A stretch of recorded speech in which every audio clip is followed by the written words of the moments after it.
After several weeks of silence, the Nova Scotia RCMP have today provided new information about the April shooting rampage in Nova Scotia, in which 22 people were killed.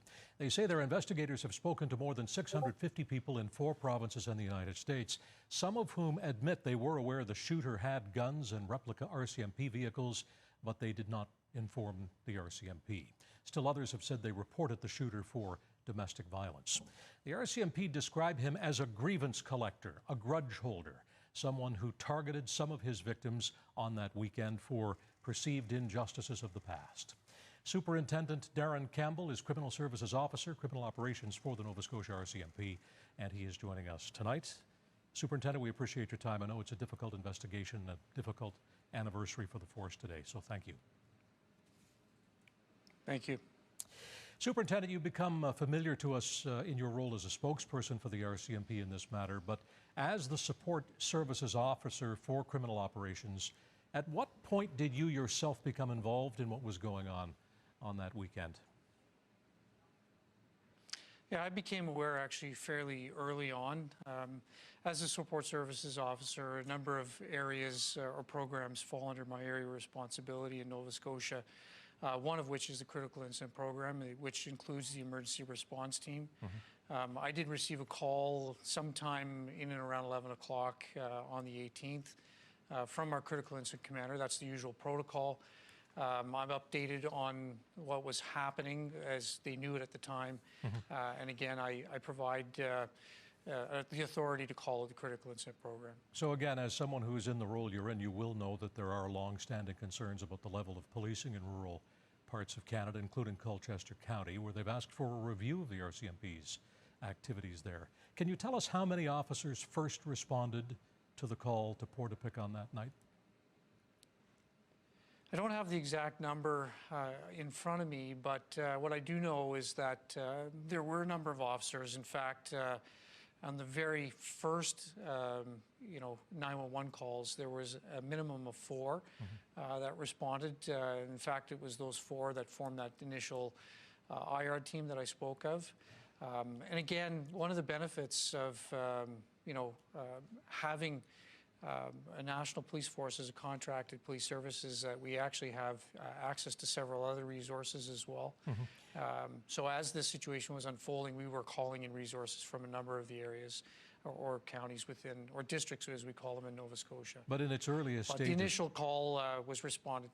Yeah. Yep. In the earliest stages, I know for a fact that there were 4, and I've gone through a number of the documents that speak to the actual dispatching of calls, or not calls, but dispatching of cars.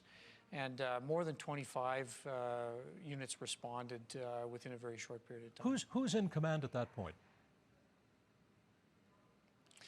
So in terms of, as I expressed during the media briefing, first officers on scene in terms of an active shooter, their objective is obviously to stop the threat. Right. So as the first officer gets there, and if there are other officers available, they form that IR team. There will be an individual within that IR team that's actually in control of the actual team itself that's actively involved in trying to seek out and stop that threat. So there's that element of it. At the same time, our Operational Communications Center has a risk manager there who's a senior NCO or non-commissioned officer at the RCMP, staff sergeant. We have them on shift 24 hours a day.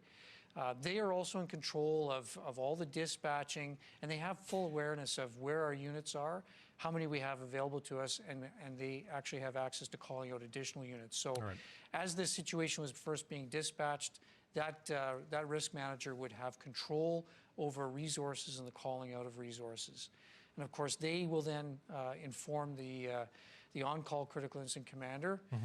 And then from that point in time, once the critical incident commander is on the ground, they're in charge of the critical incident. In terms of the communications piece, and there has been some concern expressed about the way all of this was communicated to the public, the first tweet to the public on that night at 11:32 referred to a firearms complaint in Portapique. It's now pretty clear, based on what you and others have told us, that by the time that tweet went out, you knew, your officers knew, there were multiple casualties in Portapique. What was the point, or even the value, in issuing a tweet that so understated or even downplayed the severity of what was actually happening and the possible danger to to the public? Yeah, so, I can't speak to the exact conversations that took place between what would have been at that time either the risk manager from our Operations Communications Center or our critical incident commander and our communications, strategic communications folks. Exactly how that conversation took place, I wasn't part of it. But what I'll say is that, the situation itself was very dynamic.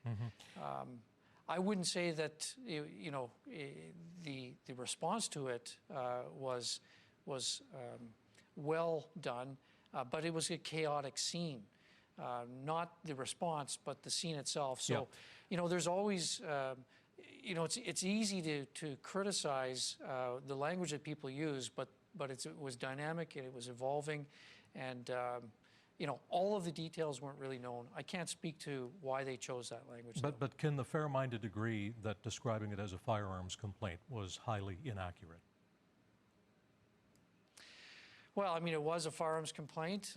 Obviously, if there was a known shooting, or if it was a shots fired complaint, or if it was, we believe that people were under fire at the time, that would have been a more accurate statement to have made. Okay. At any point during those early hours of the investigation, looking back on it, did your officers on the ground operate on the belief or the assumption that the shooter was in fact already dead by his own hand? So what I can tell you is that I've spoken with the critical incident commanders and many of the members that were involved in that initial series of events. They don't operate on assumptions. They operate on what are possibilities. And one of those possibilities is that the gunman could have killed himself. I talked about that behavioral analysis unit assessment, or that psychological autopsy. Well, one of the things that the critical incident commanders would have considered at that time was the individual what they call a closure-motivated individual. So the reason why I bring that psychological autopsy into the conversation is that we do know that the gunman was a possessive individual. We know that he collected many things and that he took pride in the things that he collected or restored. When he started to set his property and those possessions, those valued possessions of his, on fire, that would have been a consideration that lent itself to the critical incident commanders to believe that one of the possibilities is that he was a closure-motivated individual and that he may have taken his own life. But they did not consider that as the only possibility. I can tell you that for certain. You also acknowledged today that people who lived in the area had some knowledge of the vehicles that the shooter had, the weaponry that he had, beyond the horrific crimes that were committed by him. Have you uncovered any evidence to support a criminal charge or charges against any other individual for any action before, during, or after what happened that weekend? We have uncovered evidence that would lead us to consider certain charges. But again, that's part of the ongoing investigation, and I do have to be mindful of that in terms of providing too much detail with respect to that. But I will confirm that there is information and there's evidence out there that could lead to charges. But I think it's what is important that I also articulate is that it's also our belief, the investigative belief, that no one was with the gunman at the time, and that he wasn't supported, and there was no other individual that was with him while he was committing those horrific acts. Is it a crime to produce look-alike decals for an RCMP vehicle, as you've indicated was done here? Is that criminal? So the answer to that would be no. However, if someone's party to an offense, and it's a real gray area, but in terms of the RCMP decals, the image of the RCMP, that's intellectual property, so it becomes more of a civil conversation. In terms of criminal, if an individual knowingly provided something to someone and that they had a plan to do exactly what the gunman did, there might be some culpability for that individual as an accessory.